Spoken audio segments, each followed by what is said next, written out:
ministers. Over the weekend, there was a communique to that effect. It's reduced the ministries from 30 to 23. What's your take on that?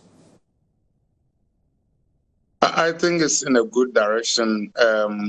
One can argue about the number of ministries he put out. He ideally should have been heading for 20. I think 23 from where we were is good. I also think that it highlights part of the problems we have. I just don't think that by executive instrument, a president should be able to dissolve and stand up ministries. I think that properly belongs to the legislature that appropriates money. But that obviously is not his fault. He's doing the best that he can. And if it was the legislature determining the number of ministries, for example, there could be reasonable debates about whether this particular ministry ought to exist, this and these functions ought to be combined, and of course, whether all of them deserve deputy ministers and others. But those are things that comes to weaknesses in our governance rather than defects of a particular president. Let's talk about the takeover of institutions. In 2016, we saw the NPP, after the assumption of power, after the declaration of results, do a number of these things. We condemned them as Ghanaians. In 2024, we're seeing similar incidents. Why do we go back to these same things when we condemn them? Well, for a number of reasons. It is because as Ghanaians, we have two harmful mentalities.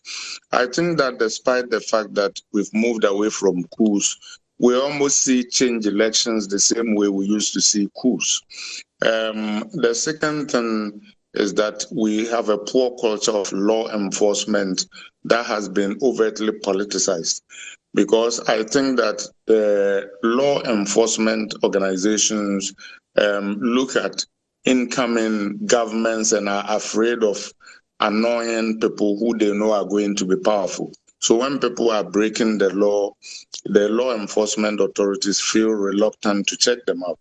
The other thing is that deep down, a lot of party activists see change in government as a chance to do well for themselves.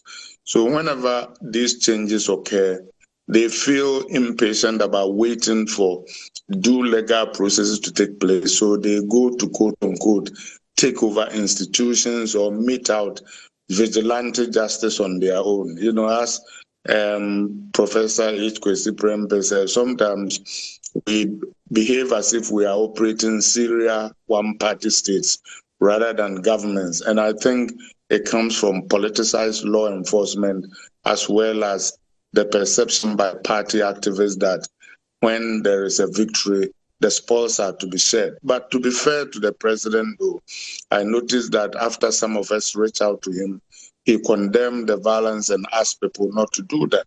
But it begs the question about where police enforcement authorities are when the president has to appeal for lawlessness to stop. Now, in your write-up, the Recess Ghana agenda, you particularly noted the oral as a great start. What do you make of the formation of this particular committee, and will it live up to its expectation? Well, I think it signals good intent, but to be honest, one wonders whether it is anchored in law and how, in effect, its activities, though morally good, can be backed by legal instruments and to ensure that those who are being targeted are being given due process. I am not for witch hunts, but I think that we need accountability, and the quicker the activities of ORA is grounded in one of the law enforcement agencies, maybe like SHRAJ or the Attorney General's office or somewhere, where it can be done and done expeditiously and done within the rule of law, the better. One of the recent things that Oral has drawn attention to is sale of state lands, and I see that even in your write-up, you put it there that officials must not sell off state assets to themselves at donkomi prices. This has become like a very normal practice. for various governments in, governments out. You find that after they leave offices, many state lands are sold off to the apparatchiks and cronies. Where do we draw the line? We draw the line that no state land should be sold to people who are connected to government. And this should actually continue for years after they leave office. If state lands are going to be sold, there ought to be a process where the sales are transparent. It is announced that X and Y land is going to be sold. People go and put in bids. The bids are transparent, and the lowest bid, regardless of political coloration, will get that. But in general, we should be reluctant to sell state lands. I have always been suspicious. And this thing about selling state assets go as far back as the PNDC privatization. People went to IMF, they said, oh, we're supposed to do privatization, and a lot of state assets were sold to cronies of the government. It goes to one of the things that I keep underlying, that in Ghana, regardless of the validity or the provenance of a policy, too often powerful people who want to use it to siphon money from the public space into private pockets have too much sway. And by the time the implementation is done, the siphoning of money into private hands becomes more preeminent than the policy goals. And this is a classic of whether or not even anybody desires or thinks it's a good policy to get rid of state assets. The way it is done ought to be transparent, it ought to be non-partisan, and people associated with a government, while in government and for up to 5 years after they leave government, should be barred from participating in such transactions. Let's touch a bit on the National Cathedral project, especially on the announcement of President Mahama of a probe into the project, and then the relocation of it. Should we relocate the National Cathedral project? If people are going to probe into this project, what should be the focus? To be honest, I think that the National Cathedral project was a bad idea right from beginning to the end. And for now, I think President Mahama's equivocation on it is his first policy that has disappointed me a little bit. I think that the National Cathedral is a bad idea. It's a bad idea because we have seen this before. Ofuebuayin built a cathedral in Yamoussoukro, which was said to be the largest in sub-Saharan Africa. Nobody went there. And the reason why nobody went there is because building national cathedrals or places of worship for foreign religions, even though we are all Christians, is not our niche. We, in my view, should lean into tourism, use the resources for a national cathedral to build a slave museum, improve our tourism infrastructure, good transportation to Cape Coast, good hotels, revamping of places like Asin, where the slaves used to have their last bath, the Salakba market. And when you do that, a lot of the diaspora will see coming to check out their slave routes and touring Cape Coast Castle and Elmina as, in effect, a spiritual experience. It is a niche that will boost our tourism industry. I do not think, regardless of how much we slice and dice it, that building a national cathedral will benefit us. And I also think a probe should go into how public funds got diverted into it, what was done with the public funds, and a probe into the priests who lend their credentials to such an enterprise. I think that some crimes, whether advertent or inadvertent, were committed there. And I hope that the president will be very careful about getting sucked into completing the National Cathedral. You talk about slave museums. Is that not the purposes of the various forts and castles that we have? Yeah, but we can lean into them. You know, for example, you know, I live in one of the leading tourist states in the United States, and it's a very big industry around the world. It accounts for almost 10% of the GDP. Okay. And in Africa, Ghana has sometimes been leading in West Africa. Ghana has resonance with the rest of the world. And I think that the diasporan African community, Black American community in US, in Britain, in Brazil, and others see West Africa as their ancestral home.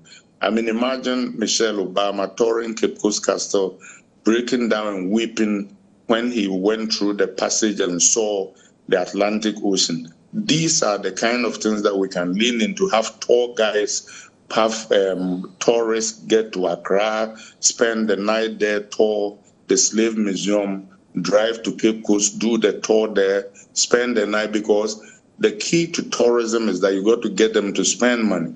And there are a lot of spin-off industries, good transportation, good hotels, good food, good cultural tours, and we can extend it to Asimfosu, upgrade where the slaves used to have the baths, go to the Salaga market. It is a niche waiting to be exploited. South Carolina alone makes almost $4 billion a year from tourism, and most of their tourism is based on the history of slavery, because it was one of the largest slave states in the United States. And we have more slavery-related infrastructure than South Carolina. So imagine what Ghana could do if we had a forward-looking, imaginative tourist minister and tourism infrastructure. Now that we're talking about tourism, I mean, President Akufo-Addo's statue was mounted in Sekondi Takoradi, and last night we realized that that statue had been destroyed. What should be the approach of authorities in dealing with it? Why do we destroy a presidential statue? Should we get to an era where we have a presidential museum, where we mount statues in honor of presidents that have ruled this country? Yes, we should, but no president should ever put up a statue of himself. It just shows that people never learn from history. And Nkrumah has a lot of statues in his honor, but ironically, all those he built were destroyed. It is tacky and unethical and immoral for people to build monuments to themselves. The pharaohs did it, Caesar did it, Napoleon did it. It is a bad idea. If you build monuments on the hearts of people, when you are gone, they will honor you. Those who know history will tell you there were 12 Caesars who built triumphal arches and others in their name. But across history, the Roman who stands honored beyond all of them is Cato, who committed suicide rather than surrender to Caesar. We should do good deeds and go, and if we did good things, we should not fear whether or not we should be honored. The people who honor us. Nana Akufo-Addo does not deserve any statue in his honor, and that is why people are reacting to it. It was a bad idea, it was hubris, and it was arrogance at its best. No leader should build statues to themselves with public resources. They should even do it with private resources. Before I let you go, pretty shortly we'll go to Parliament. We'll listen to the vetting of ministerial nominees. But let me take your thoughts on the first set of ministerial nominees. Over the weekend we talked about the things that they have to grapple with. Even last week we spoke about it. We talked about their personas and what they bring to the various ministries. John Abdullahi Jinapo for the Energy Ministry, Dr. Dominic Akuritinganyene for the Attorney General Ministry of Justice, and then Dr. Kesia Latuforsen for Finance Ministry. Let's look at the various personalities and then the challenges they grapple with and what they bring to bear. Are these the men for the job? I mean, to be fair, elections have consequences, and a president within limits is entitled to have those he has confidence in. So on the surface, all these look like qualified people. Like I said in my opinion piece, I think that there is too much of a spectator mentality to governance in Ghana as compared to citizenship or activist mentality. The president has chosen these people. Probably most of them are good. You go ahead and name approximately 4,000 more people to various positions. First, we must trust that he's acting to the best information that is available to him. But to these people, once they are selected, they also need to help the president by going on to execute his mission. And the rest of us too, when we find that things are going wrong, for example, Parliament should do effective screening of these nominees. There are people who have been nominated in the past under the Fourth Republic that reasonably were non-ministerial material, and the Parliamentary Vetting Committee should probably have knocked some of them down. Once they have been passed, I think that there should be good executive oversight coming to Parliament to ask good questions, because it begs the question, for example, that we are sitting here with an IGP who saw 8 of his fellow citizens gunned down during an election and didn't investigate it till he's been directed by a president to do so. Indeed, the president who was elected in the election that saw 8 Ghanaians killed never mentioned their deaths in his inaugural. This is a country that had a state funeral for Floyd, who died in the United States. We are hypocrites. So we need to be activists in the service of our country. The leaders they appoint need to go and build institutions. Our institutions have been atrophied because Nana Akufo-Addo had systematically undermined them, and those who are appointed to those institutions, instead of defending those institutions under the Constitution, have all collaborated in them being undermined. I hope President Mahama will not be failed by his appointees. But it is not just his appointees. The public too can help.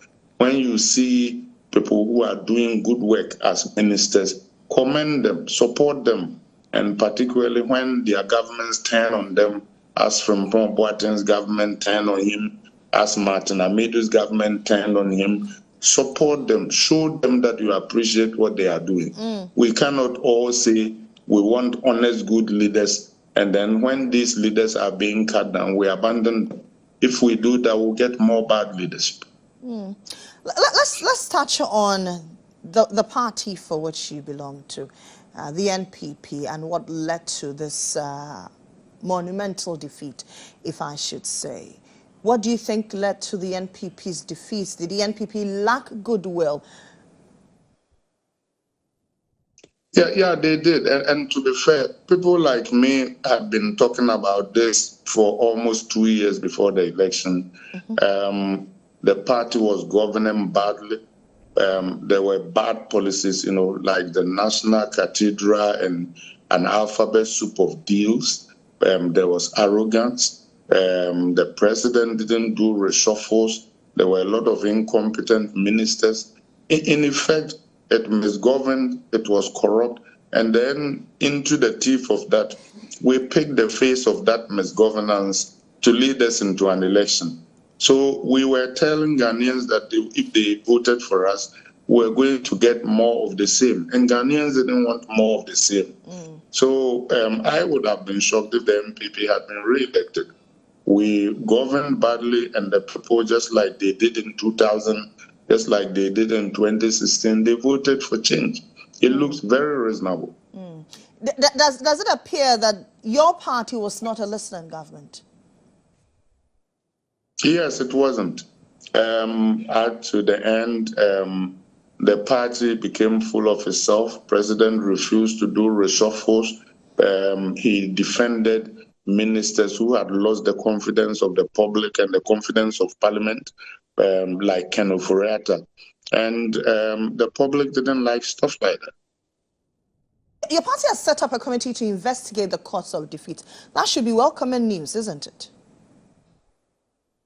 It depends on what you do with the findings of the committee. First, I think the composition of the committee leaves a lot to be desired. I don't know why people are so enamored of former Speaker Mike Oquay.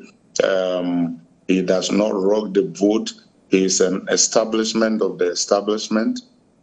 He would be reluctant to lay bare the facts of the case, and it looks like the committee membership, while we should give them the benefit of the doubt, seem to have been composed of people who will, in effect, make excuses for the establishment rather than call out the malfeasance that led us to our defeat.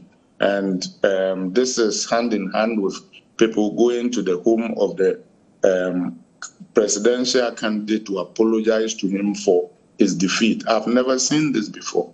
Elsewhere around the world, when you lose elections, you go around apologizing.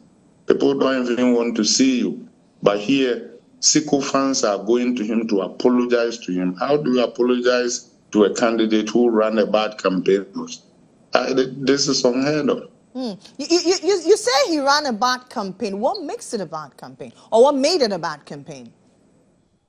Well, he was a bad candidate to begin with. He was an unsuitable candidate, because when people say that they don't like your government and you pick the face of that government as your candidate, it means that you are telling them to go to hell. And not only that, if you think about it, the party that used to sing Euradicasa in 2000 when heading into elections was now singing Sisifia to mock people. Dr. Baumia, who was a very substantive vice presidential candidate and gave lectures that moved the country and were substantive, was now reduced to dancing badly on badly constructed platforms. It seems that the vice presidency had diminished its quality. What should be the posture of the NPP if they want to stage a comeback in 2028? First, there should be a wholesale change in leadership. You do not go back to meet the electorate with the same leaders who took you over the cliff. So the party leadership, from constituency to polling station all the way to national leadership, must undergo change, complete change. That's the first thing. The second thing is that we need to broaden the franchise. All party members in good standing should be given opportunities to vote. And the third thing, in my view, apart from all party members in good standing voting, which to some extent will correct that, is that I think that this idea that, for example, Wale Wale constituency have the same say as Bantuma constituency in electing our presidential candidate is not realistic. I think that one man, one vote will reflect the relative strengths of the constituencies in the party during elections, so that people pick candidates they are likely to vote for. I think that should help. The other thing is that we should demonetize our politics. And this does not just go for just MPP.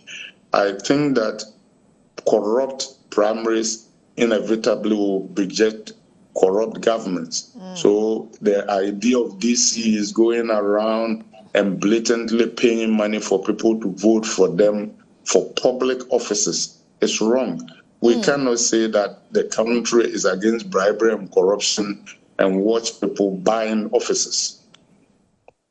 Should Dr. Baumia be returned as flag bearer, just before you go? He has a right to contest, but I wouldn't. I wouldn't have picked him the last time, and I wouldn't pick him this time. Okay.